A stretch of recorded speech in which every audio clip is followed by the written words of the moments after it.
You go about your normal day when all of a sudden you see something that piques your interest. Whether it's someone playing a sport, making music, or doing something cool, you gravitated towards it. You go home on Google or YouTube and you research how exactly to do that activity.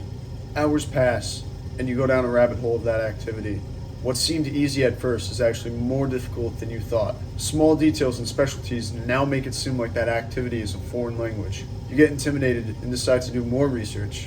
All of a sudden, your mind is getting overloaded with this information. You don't know where to start, so you don't. A successful man sees something really cool and he immediately tries it. No research, no questions, just goes after it.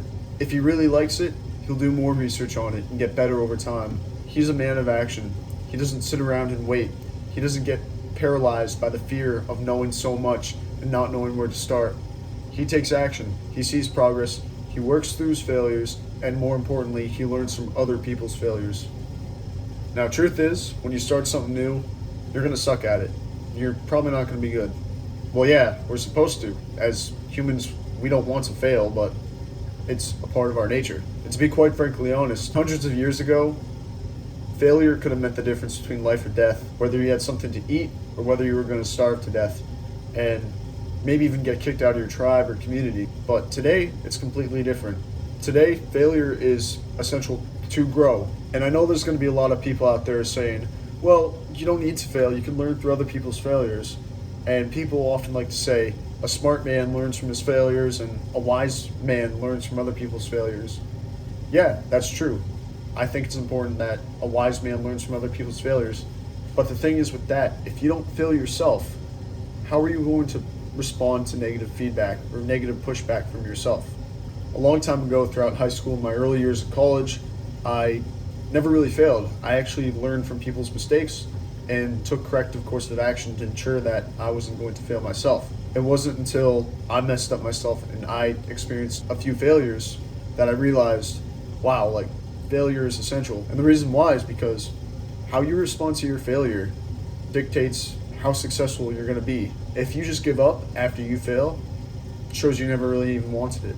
It comes down to how bad you want it and how hard you're willing to work to get it and not give up, no matter what adversity is in your path. But besides that, the point is knowledge can be paralyzing.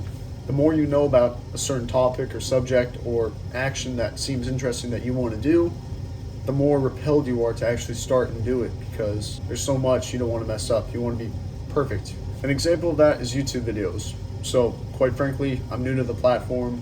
Well, I've been on the platform for a while, but I'm new to making videos. I just started making videos about 7 months ago, but I didn't start uploading until like 3 weeks ago. And the videos I started out making, horrible. My commentary was very stuttered, and I'm still trying to work on it right now. Like, it's kind of awkward, I'm not gonna lie. But when I initially started YouTube, I wasn't digging into the analytics, the subtitles, the cards, the title screens, the captions, the animations, you name it. And I think that's important because you need to start small and progressively overload as time goes on. And I didn't do research on any of this about making videos and uploading to YouTube until I was consistent and taking action with posting. So this can apply to anybody. And as time goes on, you'll fail less and you'll succeed more. And you'll learn more from other people's failures and you'll learn more about yourself in the process. To really put things into a wider perspective, you're succeeding more right now by taking action and failing than the person who's not even taking action at all and just is sitting in one spot and doing more research about that subject. Like when I first started bodybuilding, I didn't really know good workouts or good diet plans or anything with sleep and supplements of that nature.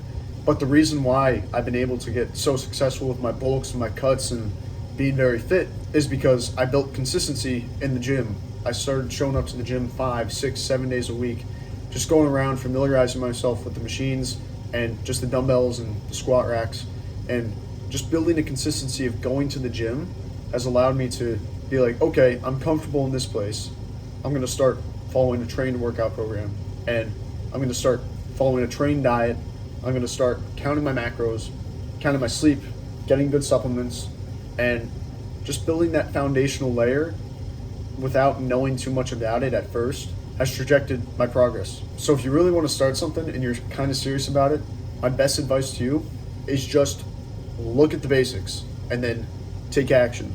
And then once you master the basics, dig deeper into the specialties and the different ways to do that, and get more advanced with that certain topic or certain action that you want to get better at, which you'll be utilizing the same principle that most weightlifters use, which is progressive overload. If you do not progressive overload any action within your life, especially towards working towards your goals and getting better at certain things, you're not going to get better.